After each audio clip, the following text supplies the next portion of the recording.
एही आस में जिया तानी हो हो हो हो हो तोहरे खातिर कुआरे बानी एही आस में जिया तानी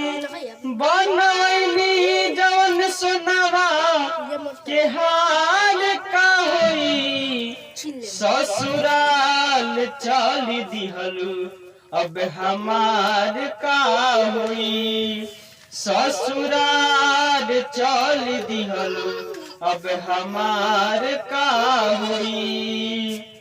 माटिए के ढोल बाजा दुल्हा दुल्हनिया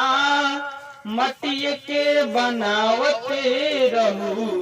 मोरावा मरीनिया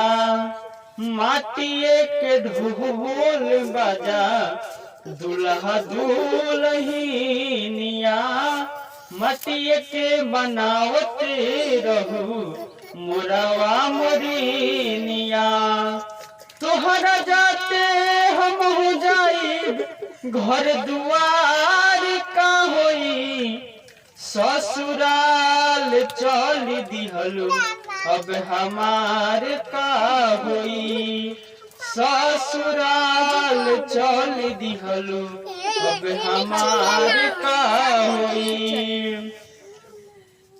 कैसे भुलाई याद आई सब कहानियाँ राजा बनाई हमके बनत रहू रानिया कैसे भुलाई याद आई सब कहानियाँ राजा बनाई हमके बनत रहू रानिया भाला ऐसन आज कैलू कि कोई लाचार का करी ससुराल चल दिहलू अब हमार का होई ससुराल चल दिहलू अब हमार का होई कहत रहू की साथ जीवन भर निभाई तोहरा से दूर बिरबल कबहू न जाइब